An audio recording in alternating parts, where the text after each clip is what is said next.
Graça e paz, meus irmãos e amigos. Seja bem-vindo ao canal Quando a Alma Fala, o Silêncio Ensina. Hoje nós teremos mais um vídeo da série Cristologia. Já temos 2 vídeos com o tema Cristo no Antigo Testamento e a pessoa e a obra de Cristo. E hoje nós iremos apresentar a supremacia de Cristo. Muitas pessoas conhecem Jesus, mas ainda vivem como se ele não fosse suficiente. Buscam respostas em outras coisas. Procuram segurança em sistemas. Tentam completar aquilo que Cristo já declarou como completo. Mas existe uma verdade central que precisa ser restaurada. Cristo não é apenas importante, ele é suficiente. Hoje, nós vamos entender por que Jesus não é apenas parte da fé cristã. Ele é o centro, o fundamento e a plenitude de tudo.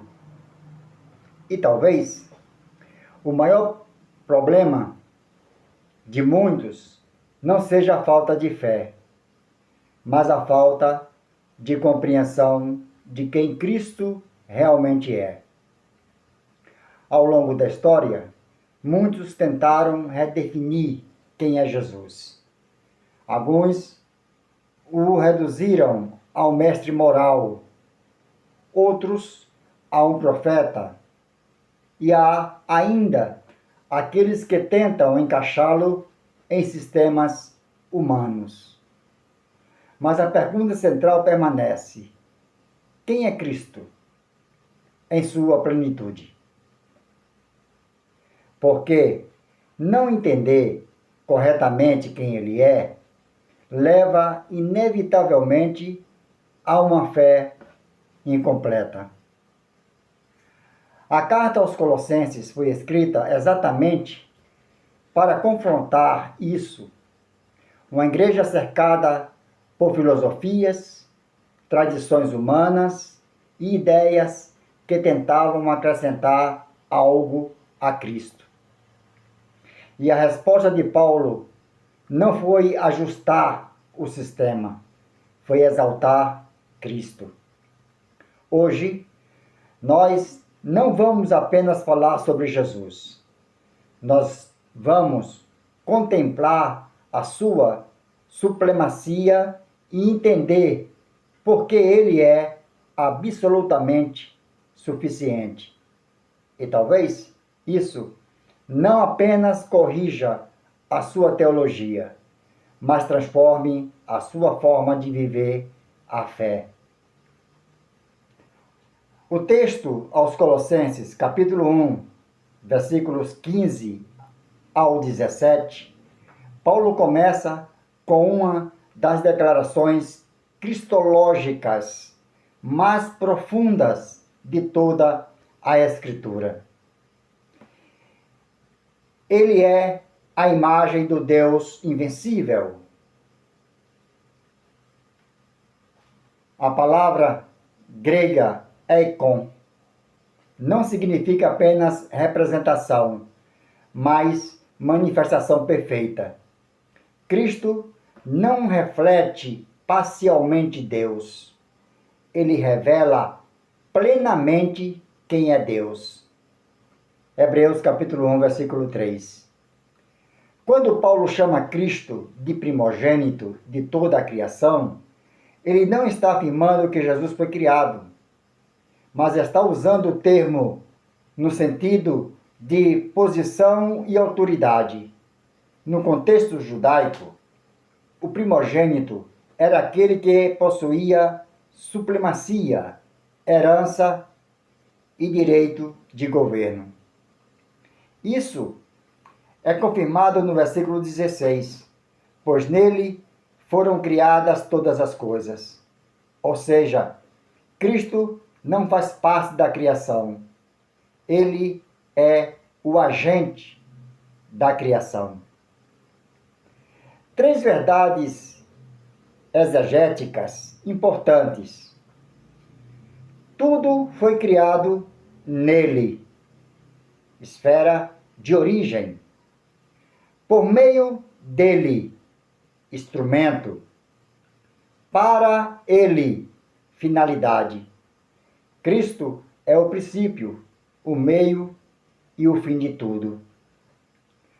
Apologeticamente, isso refuta qualquer visão que rebaixe Cristo a um ser criado, como algumas seitas afirmam. Cristo não é apenas superior à criação, ele é o sustentador contínuo de toda a realidade. Em Colossenses capítulo 1, versículos 19 e 20, Hebreus capítulo 10, versículo 12 a 14, diz assim: aprove a Deus que nele habitasse toda a plenitude. Aqui, Paulo afirma que a totalidade da essência divina habita em Cristo, o que fundamenta a eficácia absoluta da sua obra redentora. Na cruz, Cristo não tornou a salvação possível, ele a realizou de forma completa. Hebreus, capítulo 10, contrasta os sacrifícios do Antigo Testamento com o sacrifício de Cristo. Enquanto os sacerdotes ofereciam sacrifícios continuamente, indicando insuficiência, Cristo ofereceu um único sacrifício e assentou-se, sinal de obra concluída. Aspectos teológicos fundamentais mostram que a expiação substitutiva, Cristo morreu em nosso lugar. Propiação, satisfação da justiça divina, Romanos capítulo 3, versículo 25. E reconciliação, restauração do relacionamento com Deus. Apologeticamente, isso ainda confronta o legalismo, que diz que a salvação por obras, o sincretismo, Cristo mais algo a mais. Frase aprofundada: a cruz não abriu um caminho incompleto, ela consumou perfeitamente a redenção. 1 Timóteo capítulo 2, versículo 5. Há um só Deus e um só mediador. A exclusividade de Cristo não é uma construção religiosa, é uma afirmação revelada. A palavra mediador descreve alguém que faz a ponte entre duas partes. E isso só é possível porque Cristo possuiu duas naturezas: plenamente Deus, plenamente homem. Essa é a base da união hipostática, doutrina central da cristologia. Somente alguém que é Deus pode representar Deus, e somente alguém que é homem pode representar a humanidade. Apologeticamente, isso ainda refuta a ideia de múltiplos caminhos para Deus, a necessidade de intermediários humanos ou espirituais. João capítulo 14 e versículo 6 reforça: eu sou o caminho. Cristo não é um caminho entre muitos. Ele é o caminho. Remover a exclusividade de Cristo é esvaziar o próprio Evangelho. Colossenses capítulo 2, versículo 9 e 10. Nele habita corporalmente toda a plenitude da divindade. Essa palavra era usada por correntes filosóficas da época que acreditavam em níveis espirituais intermediários. Paulo confronta isso afirmando: toda a plenitude não está distribuída, ela está concentrada em Cristo. E mais, vós estáis completos nele, ou seja, não há necessidade de buscar níveis espirituais superiores, experiências místicas ou revelações adicionais fora de Cristo.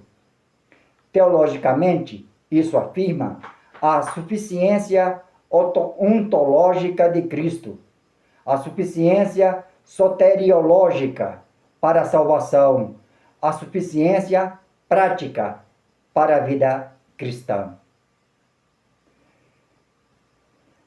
Ainda falando apologeticamente, isso confronta o miticismo, esoterismo, espiritualidades paralelas da verdade profunda. Quem está em Cristo não precisa buscar complemento fora dele. Colossenses capítulo 2, versículo 8. Cuidado que ninguém vos faça presa. Paulo alerta contra sistemas que parecem espirituais, mas estão desconectados de Cristo. Esses sistemas incluem filosofias humanas, tradições religiosas, práticas que acrescentam a obra de Cristo historicamente. Isso se manifesta de várias formas: legalismo, regras como meio de aceitação diante de Deus, misticismo, busca de experiências acima da palavra, secretismo, mistura de verdade com erros. A raiz do problema é sempre a mesma: Cristo deixa de ser suficiente. E quando isso acontece, o homem tenta completar o que Deus já consumou. Tudo aquilo que compete com Cristo acaba, inevitavelmente, substituindo Cristo. Depois de tudo isso, a verdade não é apenas teológica, ela é inevitável. Cristo é suficiente. Não apenas em teoria, mas na prática da vida. Ele é suficiente para salvar o pecador, para sustentar o cansado, para restaurar o quebrantado. Mas existe um conflito silencioso dentro de muitos. Conhecem Cristo, mas ainda vivem como se precisassem de algo além. E hoje, a pergunta não é acadêmica, é espiritual. Cristo é suficiente para você? Ou você ainda está tentando acrescentar algo àquilo que ele já declarou consumado? Porque quando Cristo se torna suficiente, a alma encontra descanso, a fé encontra firmeza e o coração encontra plenitude. Cristo não é parte do Evangelho, ele é o Evangelho. E fora dele não há nada que complete. Mas nele não falta absolutamente nada. E que Deus continue abençoando a sua vida, no nome de Jesus. Amém.